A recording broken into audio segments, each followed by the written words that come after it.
Bonjour Sarah. Bonjour. Alors, quelques minutes avant de rentrer dans le cube, voilà, quelles sont les émotions qui passent? Voilà, de tout, de tout. Un peu de nervosité quand même, parce qu'on est à quelques heures du lancement de l'opération, et puis beaucoup d'envie, beaucoup de rage, de tout donner encore pendant 6 jours, 6 nuits, et surtout avec ce rêve en fait, d'appuyer sur ce buzzer en fin d'opération et de voir le montant qui s'affiche, et de faire, pourquoi pas, un peu plus que l'année dernière. Alors, c'est pas la première édition pour toi, c'est la 6e. Voilà, donc comment est-ce qu'on se prépare à vivre? C'est difficile de se préparer en fait, c'est très difficile. Après, je sais à quoi m'attendre. Je pense que le plus difficile cette année, c'est pour Adrien, pour qui c'est la première fois, parce qu'on ne sait jamais vraiment à quoi s'attendre réellement. Mais on se prépare pas vraiment. Je fais le plein des câlins d'amour avec mes enfants, et puis voilà, on les met de côté pendant 6 jours entre guillemets, et puis on n'est pas joignable. On laisse nos téléphones aussi de côté, et on va tout donner. Voilà, pendant 6 jours et 6 nuits. Alors tu le dis toi-même, ce sera ta 6e édition de Viva for Life. S'il y a un meilleur souvenir à prendre dans les 5 éditions que tu as déjà vécues? C'est difficile de choisir un meilleur souvenir parce que c'est vraiment un flux.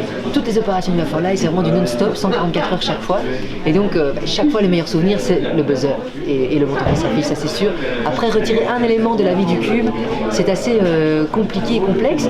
Moi, ce que je retiendrai toujours, c'est des personnes qui viennent nous voir à la boîte aux lettres et qui disent voilà, moi aussi, je suis dans la difficulté, j'ai presque rien, mais je donne. Et ça, c'est vraiment une magnifique leçon de vie. Et on se dit, ben voilà, on est là pour ça.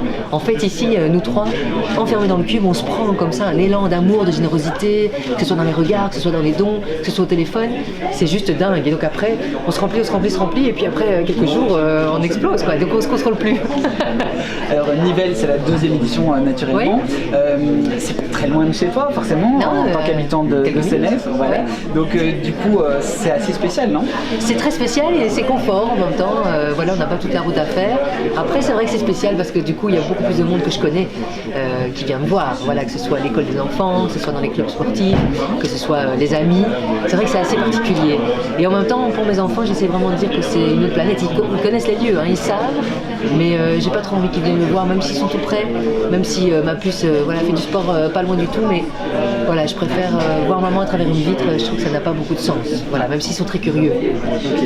Alors, quel est le plus dur, qu'est-ce qui est le plus difficile justement dans cet enfermement de 144 heures? C'est la durée. Voilà, c'est comme 6 jours, 6 nuits. Il ne faut pas oublier que les nuits, on les passe ici, juste derrière le studio, donc c'est-à-dire on a le bruit tout le temps.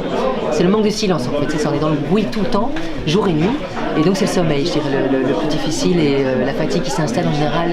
Il y a un jour charnier, c'est le fin du 3e, début du 4e jour, où là on se dit, on a déjà fait tout ça, et puis encore tout ça à faire, et puis on voit le décompte qui défile, et on se dit, allez, plus que 60 heures, plus que 52, et puis plus que 24. Là c'est quand on voit les 24 heures, on se dit, voilà, j'en ai des frissons d'ailleurs quand je vous parle, parce que c'est chaque fois une émotion assez dingue. Et alors, pour terminer, un petit message à adresser pour les gens de la région? Vous êtes magnifiques, hein. Je pense que l'accueil ici, Grand Place à Nivelles, est juste magique. Franchement, on voit que le marché de Noël est là, on voit toutes les personnes qui sont là et qui ont envie de participer. Merci pour l'accueil, et franchement, voilà, il faut faire exploser le compteur tous ensemble, on compte sur vous encore. Voilà, elle est trop chouette la région, franchement, c'est une terre d'accueil, et merci d'être là.